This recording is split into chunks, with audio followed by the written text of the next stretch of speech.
मैं doctor Kausar, pain medic pain clinic Pune से। आज हमारा टॉपिक ऑफ डिस्कशन है रूट ब्लॉक, या जिसको हम सिंपल भाषा में कहेंगे जो बैक पेन के पेशेंट्स है जिनको नस दब गया होता है, या डिस्क जिनका बोलते हैं डिस्क प्रोलैप्स। तो डिस्क प्रोलैप्स के लिए जो इंजेक्शन द्वारा जो ट्रीटमेंट किया जाता है जिसे रूट ब्लॉक कहते हैं, उसके बारे में मैं डिस्कस करना चाहूँगी।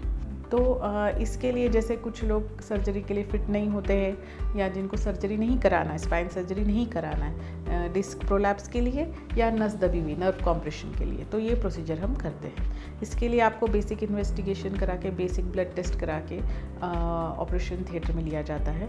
इसमें प्रोसीजर को कितना टाइम लगता है, तो प्रोसीजर को करीब 15 से 20 मिनट ही लगते हैं। तो मुझे एडमिट रहना पड़ेगा क्या? तो एडमिट रहने का कोई ज़रूरत नहीं है, आपको 1-2 घंटा बस ऑब्जर्वेशन के लिए रखा जाता है और आप उसी दिन घर जा सकते हैं। तो कई लोग पूछते हैं फिर इसके बाद मुझे कितना बेड रेस्ट लेना पड़ेगा, मैं ऑफिस नहीं जा सकता हूँ, या मैं छुट्टी डालना पड़ेगा। तो ये कोई इसमें ज़रूरत नहीं होता है। आप जिस समय घर चले गए उसी दिन अगले दिन से आप अपने रिज्यूम कर सकते हैं एक्टिविटीज़। आपके फीमेल्स हैं, औरतें हैं, घर का काम कर सकते हैं। जो लोग ऑफिस जाते हैं ऑफिस का काम भी कर सकते हैं। छुट्टी लेने का इसमें कोई ज़रूरत नहीं है। फिर ये इंजेक्शन में रहता क्या है? तो ये इंजेक्शन में हम लोग जो लोकल एनेस्थेटिक बोलते हैं, जो दर्द कम करने की दवा, और कुछ इंजेक्शन्स होते हैं स्टीरॉयड, इसमें डाला जाता है। तो कुछ लोग पूछते हैं कि मुझे शुगर है, स्टीरॉयड से मुझे लॉन्ग टर्म प्रॉब्लम आएगा या कुछ आएगा? तो नहीं, ये स्टीरॉयड इतनी कम मात्रा में डाला जाता है कि इससे आपको कोई भी लॉन्ग टर्म शुगर का प्रॉब्लम या लॉन्ग टर्म कुछ इलनेस इससे नहीं होगा। जो बहुत ही कम मात्रा में, क्योंकि हम लोग टारगेट के जगह पे स्टीरॉयड डाल रहे हैं, तो बहुत ही कम मात्रा में स्टीरॉयड डाला जाता है। और इससे क्या होगा, ये कैसे काम करता है?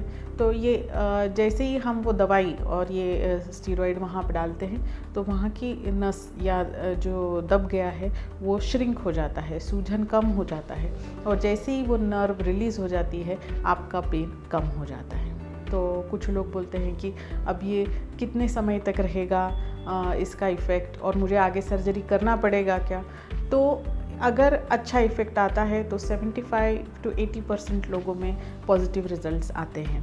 तो आपका बॉडी कैसे रिस्पॉन्ड करता है ट्रीटमेंट पे, इस पे भी डिपेंड करता है।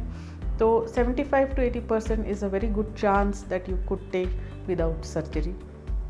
तो इतने परसेंटेज लोगों में अच्छी राहत आती है। और कितने समय तक ये राहत रहती है? तो ये अगर अच्छा इफ़ेक्ट आ गया और आप उसके बाद फिजियोथेरेपी की एक्सरसाइजेस हम पेन फिजिशियन के साथ करेंगे, एडवाइस अगर फॉलो करेंगे तो काफ़ी लंबे समय तक इसका इफ़ेक्ट है। कई लोगों को उसके बाद कुछ करने का ज़रूरत भी नहीं पड़ता है। लेकिन एक पॉसिबिलिटी रहता है कि अगर आपका वो डिजीज़ प्रोसेस है, अगर वो प्रोग्रेस हो गया तो 1 to 2% लोगों में सर्जरी का ज़रूरत फ्यूचर में पड़ सकता है। तो ये मैंने आपको जो पेन फिजिशियन, पेन इंटरवेंशन जो नर्व के लिए किया जाता है उसके बारे में आपको जानकारी दी है। आपको और भी कुछ जानना है कोई टॉपिक्स के बारे में तो आप प्लीज़ कमेंट सेक्शन में बताइए। Like, share, subscribe my channel pain medic. Thank you.